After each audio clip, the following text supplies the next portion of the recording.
कि जहां हमें लिमिट नहीं पता कि कहां से कहां तक ऐड करना है, उसको हम क्या बोलेंगे, इनडेफिनिट इंटीग्रल। इनडेफिनिट इंटीग्रल के केस में आप हमेशा एक इंटीग्रेशन कांस्टेंट चिपका लोगे प्लस सी, जो भी आंसर आएगा प्लस सी लगा देना। क्यों? क्योंकि नहीं पता मैं कहां से कहां तक ऐड करना है। ओके, तो इंटीग्रल किसे कहते हैं? तो आंसर है एडिशन को। कैसे एडिशन को? कंटिन्यूअस एडिशन को। ऐसा नहीं कि एक स्ट्रिप यहाँ है फिर बीच में कुछ नहीं है फिर यहाँ स्ट्रिप है। इस तरह के एडिशन को हम समेशन के सिग्मा कहते हैं, वो हम बेसिक मैथमेटिक्स में पढ़ चुके हैं। ठीक है, कंटिन्यूअस इंटीग्रेशन, बहुत छोटी छोटी चीजों को कंटिन्यूअसली ऐड करते जाना, दैट इज कॉल्ड इंटीग्रेशन। और अगर उसका पता ही ना हो कि कहां से कहां तक जोड़ना है, that is called indefinite integration. पता हो, लिमिट दे रखी हो, वो भी बाद में आएगा, उसको बोलेंगे डेफिनिट इंटीग्रेशन। ठीक है, सुन पा रहे हो ना? अब इसके फॉर्मूले हैं भरमान, और इसमें थोड़ी सी एक दिक्कत आती है, ये डिफरेंशिएशन जितना आसान नहीं है, ये मैं तुम्हें पहले बता दूं। क्यों नहीं उतना आसान? क्योंकि डिफरेंशिएशन तो कैसे भी करके कर ही देते थे, फंक्शन का कुछ, कभी लॉग ले लिया, कभी कुछ ले लिया। लेकिन यहाँ पर जब तक आप एक फिक्स पैटर्न में नहीं बना लोगे, जो पैटर्न में इंटीग्रल होता है वही पैटर्न नहीं बना लोगे, तो इंटीग्रल कर ही नहीं सकते। ये भी एक इम्पोर्टेंट बात है। जैसे मैं तुम्हें बताता हूँ एक एग्जांपल, एक्स स्क्वायर प्लस 3 का होल स्क्वायर, इसका इंटीग्रल आप इतनी आसानी से नहीं कर सकते जैसा डिफरेंशिएशन कर सकते थे। डिफरेंशिएशन तो बड़ा आसान था करना। कैसे करना था? कि इसको x मान लो पूरे को, है ना, फिर टू शुरू में एक पावर कम, ये नहीं है x को, इसका दोबारा से डिफरेंशिएशन कर दो मल्टीप्लाई, ये तो सब बात थी ना। और ये जस्ट उल्टा होता है इंटीग्रेशन का। अगर किसी में कोई गड़बड़ लगे कि हमने फॉर्मूला गलत तो नहीं लगा दिया, तो जो आंसर आया है उसका डिफरेंशिएशन करके देख लो, अगर क्वेश्चन बन गया तो सही है। माने इंटीग्रल डिफरेंशिएशन का जस्ट उल्टा है। अरे बात समझ में?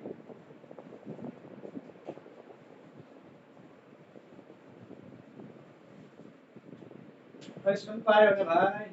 बड़ी सुनते रहते हैं।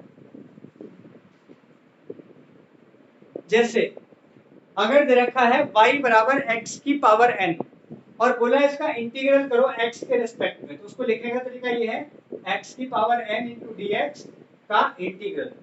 अब dx क्यों वो तो बता दिया अभी। एक छोटी सी स्ट्रिप माननी है जिसकी जो ब्रेथ है वो कितनी है, dx, और ये जो इसकी लेंथ है ये y है, और y की वैल्यू दे रखी है x की पावर n।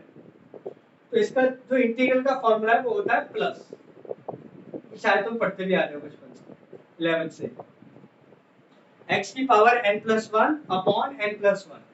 ठीक है, याद है ना? तो ये फॉर्मूला होता है x की power n plus one upon n plus one plus integral constant. ये इंटीग्रल कांस्टेंट कहाँ लगाना है? जहां लिमिट ना पता हो कि कहां से कहां तक ऐड करना, ये नहीं पता, तो आपको हमेशा एक कांस्टेंट चिपकाना है जिसको इंटीग्रेशन कांस्टेंट या इंटीग्रल कांस्टेंट कहते हैं। ठीक है, तो इसका आंसर क्या होगा बताओ? चलो बच्चों, जल्दी जल्दी बोलो। हाँ, x की पावर 6 अपॉन 6 प्लस सी। ठीक है, n plus one upon n plus one. समझ में आ रही है ना बात? सिंपल सी बात चल रही है, x की पावर 6 अपॉन 6 प्लस सी। अगर अगर इस फॉर्मूले के साथ कोई कांस्टेंट भी लगा हुआ हो, जैसे 3x की पावर 3, तो क्या करोगे इसका? तो आंसर जो डिफरेंशिएशन में करते थे वही करेंगे, कांस्टेंट को एज इट इज, तो 3 को बाहर, और x की पावर 3 का कितना हो गया, x की पावर 4 अपॉन 4 प्लस सी। ठीक है ना?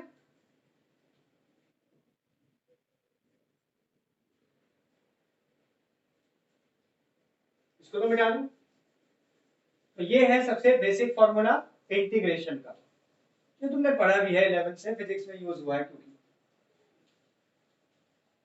अब ट्रिग्नोमेट्रिक फंक्शन और एक्सपोनेंशियल फंक्शन वगैरह के इंटीग्रल, e की पावर x, इसका इंटीग्रल और डिफरेंशियल दोनों ही e की पावर x होते हैं।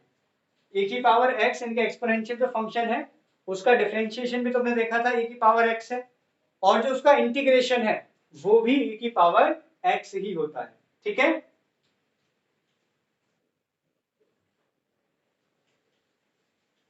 अब ये भी जरूरी नहीं है कि हर एक फंक्शन का इंटीग्रल निकल जाए।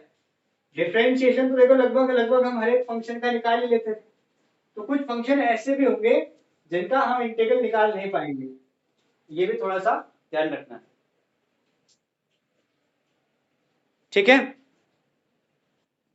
अब जैसे इंटीग्रल ऑफ साइन एक्स, तो साइन एक्स का जो इंटीग्रल होता है कितना होता है, माइनस कॉस एक्स। ठीक है बच्चों,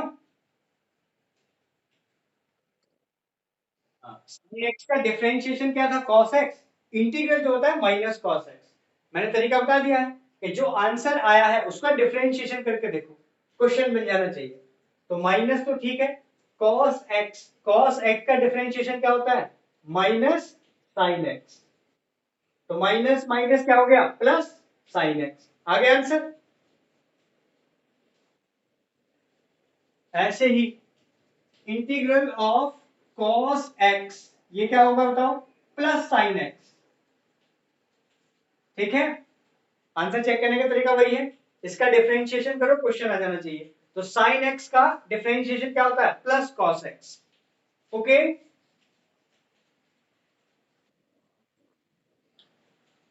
अब जरूरी नहीं है कि हर एक चीज का देख ले, जैसे कि टेन एक्स, तो टेन एक्स का कोई डायरेक्ट फॉर्मूला है नहीं, उसको बनाना पड़ेगा, तो ये भी ध्यान रखना है। लेकिन मैं फिलहाल तुम्हें बता रहा हूं कि ये कैसे आया, ये आगे बताऊंगा।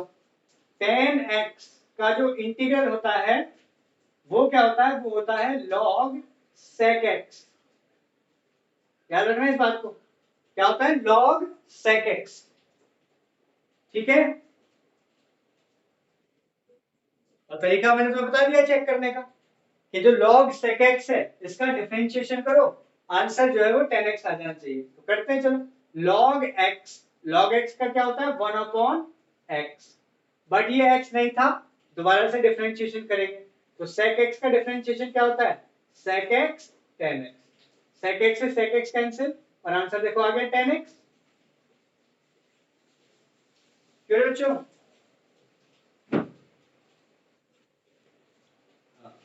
तो 10x का जो इंटीग्रल है वो log sec x होता है। मॉडुलस क्यों लगाया है ये तुम्हें पता है, क्योंकि जो log है उसके अंदर कभी भी आंसर नेगेटिव नहीं आ सकता, क्योंकि log नेगेटिव में डिफाइन ही नहीं होता, समझे ना।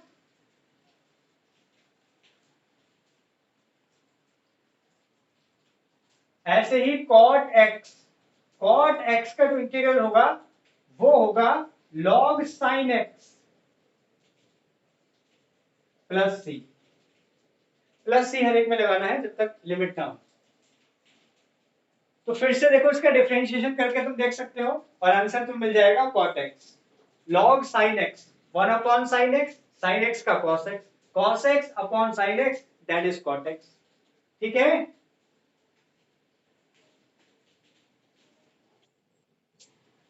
ओके, तो इसको नोट कर लिया होगा, नोट कर रहे हो ना साथ साथ।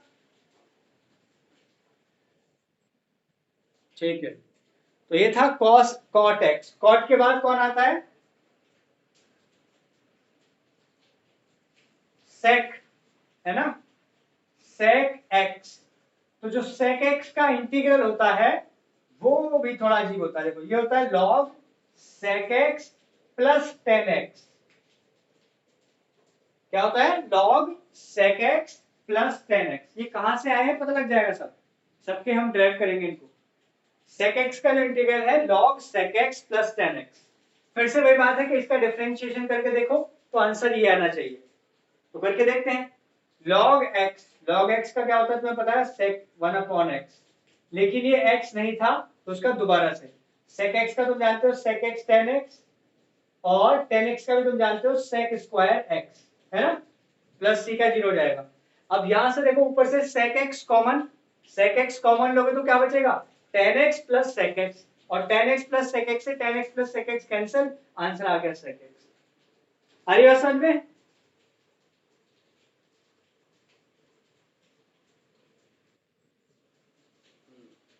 तो चेक करने का ये तरीका है, sec x का होता है log sec x plus 10x।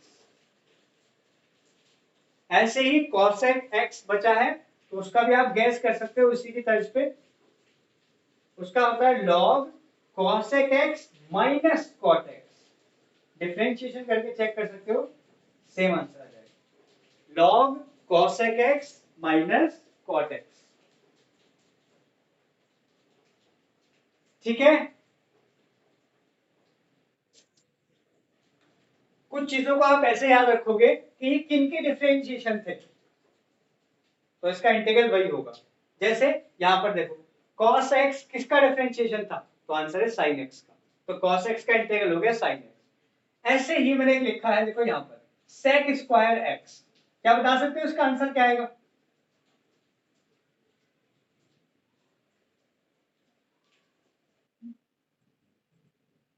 Join नहीं हो रहा है, उसका भी वो नहीं आया।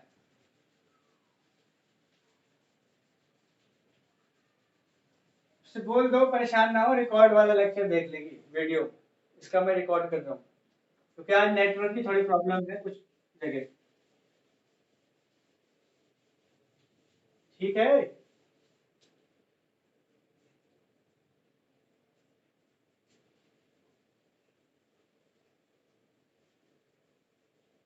आवाज आ रही है ना?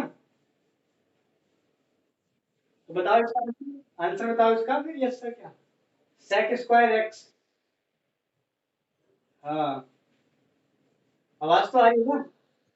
आवाज आ रही है क्लियर? ये कटपट के आ रही है?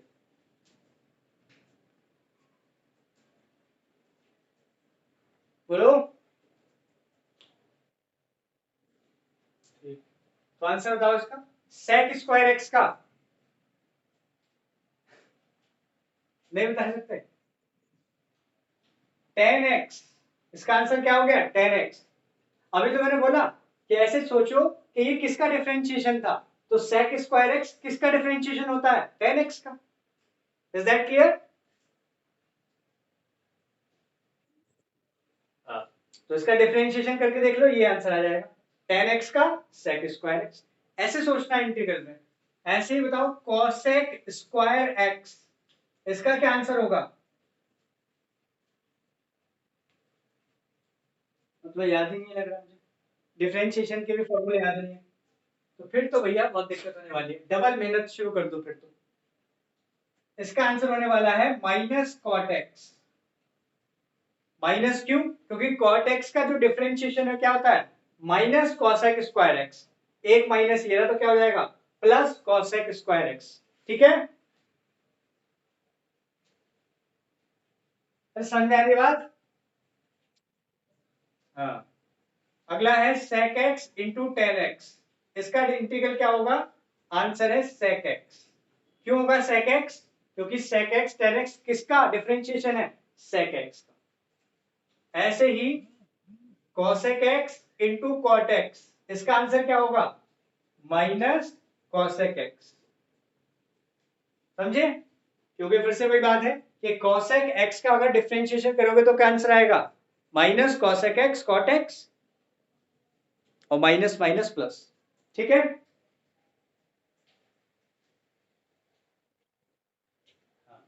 log x का कोई इंटीग्रल का फॉर्मूला नहीं होता है, तरीका है उसको भी निकालने का, लेकिन फॉर्मूला कोई डायरेक्ट नहीं होता है। तो ये नोट कर लिए तुमने?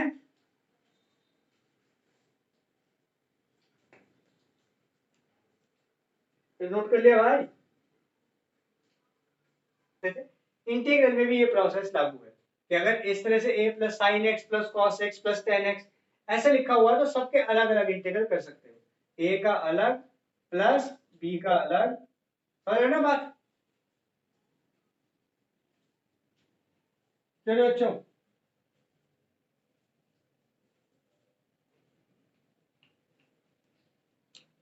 नोट कर लो ये बात भी कि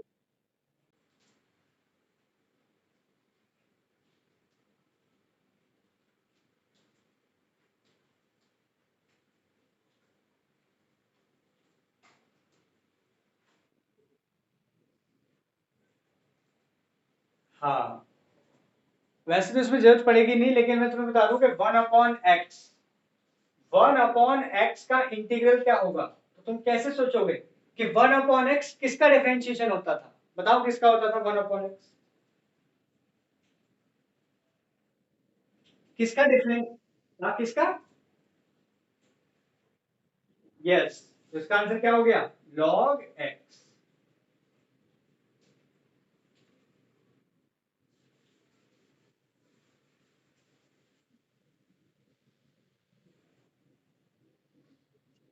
ओके, तो सबसे पहले क्या करा, इसको सिंप्लीफाई करेंगे।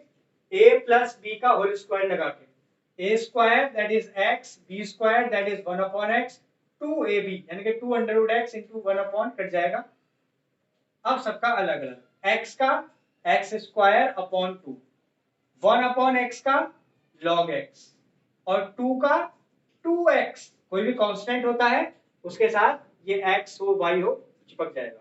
उसका रीजन मैंने तुम्हें यहाँ बता दिया है कि यहाँ पर मान सकते हैं x की पावर 0, x की पावर 0 प्लस 1 अपॉन 0 प्लस 1 और प्लस एनी कांस्टेंट। समझ आ गई बात? इसको अलग अलग लिख लेंगे, x की power 3 upon x square that is x minus 1 upon x square that is x की पावर माइनस 2। कोई दिक्कत?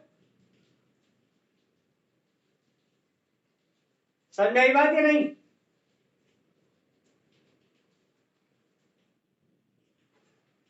ऐसे करके लो,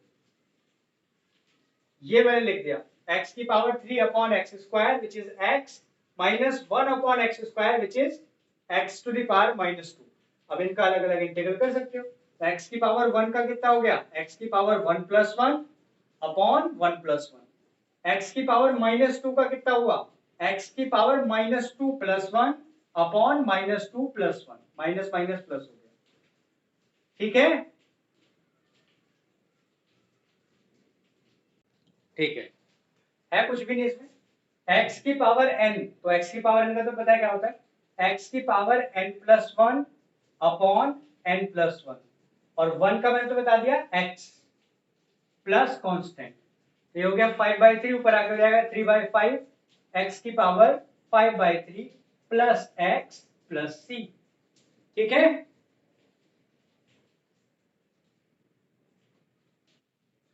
5/2 नहीं आएगा, 2/5 आएगा। 3/2 plus 1, 3/2 plus 1, 2 as it is, e की पावर x का e की पावर x, 1 अपॉन x का क्या होता है, log x। ठीक है, इसको ऊपर मत ले जाना वरना आंसर नॉट डिफाइंड हो जाएगा। तो 1 अपॉन x का log x, और ये हो गया 2/5, ऊपर आ गया 2/5, x की पावर 5/2, 2 e की power x minus log x plus c। आ रही बात समझ में? साइन x का माइनस कॉस है, हाँ, cos x का प्लस साइन x और प्लस c, ये तो हमें लगाना ही, ठीक है ना? ये वाला बताइए, हाँ, cosec x into cot x plus cosec x, ये बताओ, cosec x into cot x plus cosec x, इसको मल्टीप्लाई कर दो पहले, क्योंकि और कोई ऑप्शन नहीं है, तुम्हारे पास कोई रूल भी नहीं है। तो ये हो गया cosec x into cot x, हाँ, दूसरे वाले से करोगे तो आंसर आएगा cosec स्क्वायर x। अब तुम्हें इंटीग्रल भले ही याद ना हो लेकिन डिफरेंशिएशन तो याद है ना, कि ये किसका डिफरेंशिएशन होता है, तो आंसर है माइनस cosec x, हाँ, cosec square minus cot x plus c, answer. इतना तो याद रख सकते हो, डिफरेंशिएशन तो याद है कि cosec x का जो डिफरेंशिएशन था cosec x cot x था, क्योंकि माइनस आता है तो एक माइनस लगा दो। ऐसे ही cot x का जो डिफरेंशिएशन था वो cosec स्क्वायर x था। ठीक है, अगला सवाल, 1 minus sine x upon cos square x, इसका इंटीग्रल बताएं।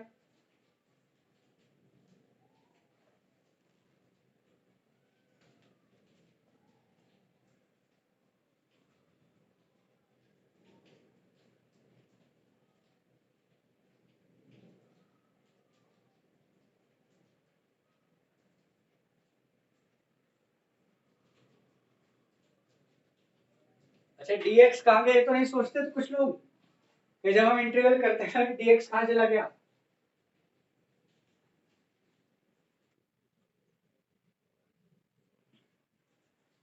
शायद सही है। इसको अलग अलग लिखो, 1/cos²x which is sec²x minus sin x/cos²x। तो देखो इसको क्या लिख सकते हो, sin x/cos x into cos x, दो बार लिख दो। हाँ, तो ये हो गया देखो 1/cos sec x और sin/cos tan x। हाँ, और ये बात मैंने बता रखी है कि बिना पैटर्न में बनाए हुए आंसर नहीं आता इंटीग्रल में। अब जो है पैटर्न में बन गया, sec²x का tan x होता है और sec x tan x का sec x होता है, प्लस की लगा देते हैं। तो मैं ये कह रहा था कि dx कहाँ चला जाता है ये पता है ना, जैसे y इंटू डी एक्स, तो आंसर कहते हुए dx कहाँ गया। चलो बच्चों,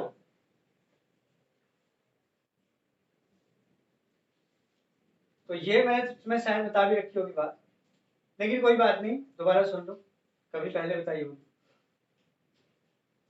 कि जब यहाँ पर हम एरिया निकाल रहे थे ना इसका, तो एरिया क्या होता है, लेंथ यानी कि y इंटू ब्रेथ dx, इसको हम सम कर रहे थे।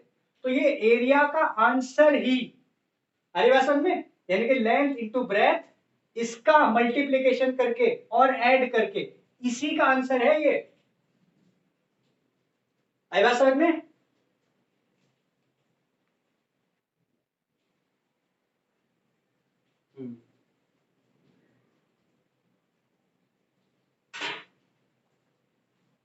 तो लेंथ इंटू ब्रेथ और उसको भी ऐड करना है, उन सब का आंसर ही ये है। तो dx कहां चला गया, ये सवाल निरर्थक है।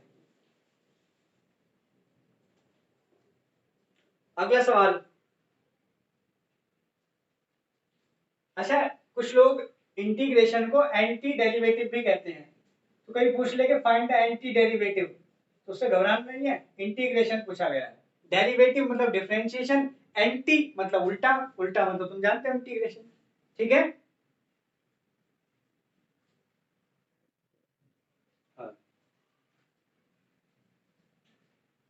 तो जैसे यहां पर दिया है एग्जांपल 4 है एनसीईआरटी का, और बोला है find the anti derivative of F x, इसका एंटी डेरिवेटिव निकालना है। और बोला है कि f0 जो है वो 3 है, देखते हैं इसका क्या यूज होगा। एंटी डेरिवेटिव मतलब तुम समझ गए, इसका इंटीग्रल हमें निकालना है, ठीक है। क्यों रे बच्चों,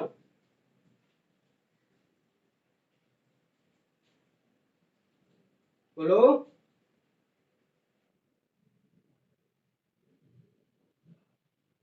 हाँ, लेकिन वो जो c है ना, उसकी वैल्यू भी आपको निकालनी है, उस c की वैल्यू निकालने के लिए दिया है कंडीशन। बिल्कुल तुमने सही कहा कि यही आएगा। तो इसका एंटी डेरिवेटिव करेंगे, जो है इसका इंटीग्रल, जिसको इसने कैपिटल एफ बोला, ये कैपिटल एफ लिखा है, तो कैपिटल एफ, इसने इंटीग्रल को कैपिटल एफ बोल दिया, integral of 4x³ minus 6 into D x. तो आंसर आया 4x⁴ माइनस 6x प्लस सी। अब देखो, ये तुमने पिछले साल भी किया 11th क्लास में सवाल, कि सी की वैल्यू निकालने के लिए कंडीशन दी है, समझ रहे बात, एक्स की जगह 0 रखो तो आंसर कितना आएगा, 3, समझे, ये समझे बच्चों, f0 3 दे रखा है, हाँ, तो 3 आंसर आया 3, तो ये आंसर है 3। एक्स की जगह कितना रखना, 0, तो 0 माइनस 0 0 हो गया, तो c की वैल्यू निकल के आ गई 3। अब जो c की वैल्यू है वापस यहाँ पुट कर दो, ये तुमने पिछले साल किए हैं वेलोसिटी एक्सेलरेशन वाले सवाल, है ना। हाँ, तो ये आ गया x⁴ minus 6x plus 3, this is the anti derivative. तो c की वैल्यू निकालने के लिए कंडीशन दे रखी थी, ठीक है ना। कोई फंक्शन दिया हुआ है, फर्स्ट करो y cos 2x या sin 2x या tan 2x 3x 4x whatever, इस तरह का कोई फंक्शन दिया हुआ है, तो इसका इंटीग्रल कैसे करना है। अभी मैं तुम्हें डायरेक्ट तरीका बता रहा हूं, अगली जो एक्सरसाइज है उसमें इसका प्रूफ भी है, ठीक है। तो अभी तुम्हारे दो सवाल तुम्हें मिलेंगे ऐसे, तुम याद कर लोगे।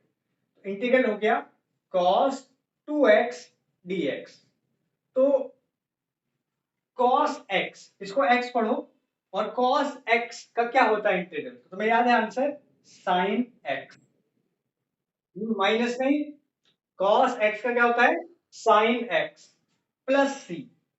अब ध्यान से सुनना, ये x नहीं था, इसके डिफरेंशिएशन से डिवाइड कर देना है।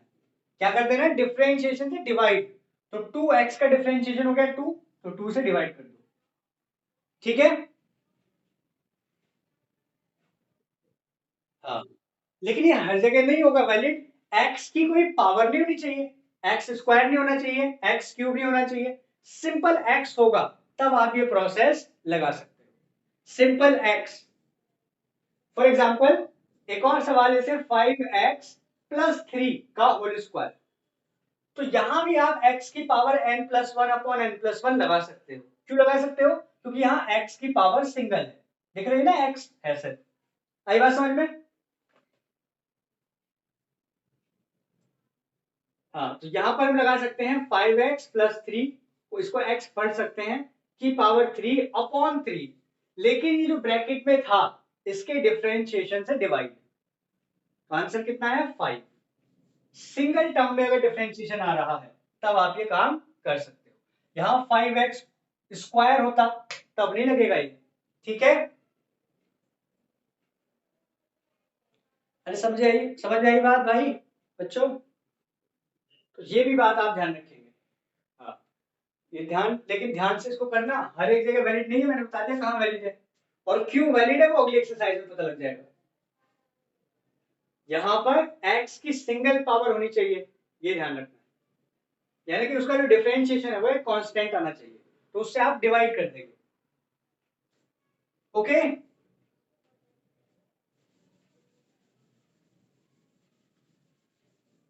तो इसी के बेस पर sec स्क्वायर 4x, बताओ इसका आंसर क्या हुआ, sec स्क्वायर 4x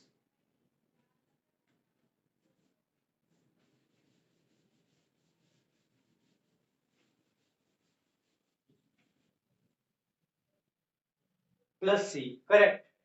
हाँ, तो जैसे कि यहाँ पर तुमने देखा कि sec स्क्वायर 4x है, यानी कि x की जो पावर है वो सिंगल है, कोई प्रॉब्लम वाली बात नहीं है, तो sec स्क्वायर x का क्या होता है 10x, लेकिन ये x नहीं था तो इसके डिफरेंशिएशन से डिवाइड प्लस सी, वेरी गुड। आगे बात समझ में, क्या रे बच्चों, सो गए क्या।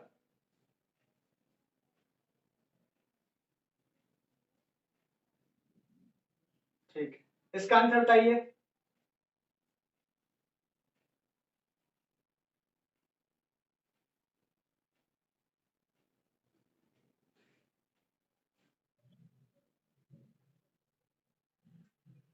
हाँ, यहां लगा सकते हैं प्रोसेस, क्योंकि x की कोई पावर नहीं है, x सिंगल है, ठीक है। तो इस पूरे को x पढ़ा, x की power n plus one upon n plus one, और इसके डिफरेंशिएशन से डिवाइड, तो 2x का 1 3 का 0, तो ये बात है, लेकिन यहां पर अगर 2x स्क्वायर होता फिर हम ये नहीं लगा सकते, ठीक है ना।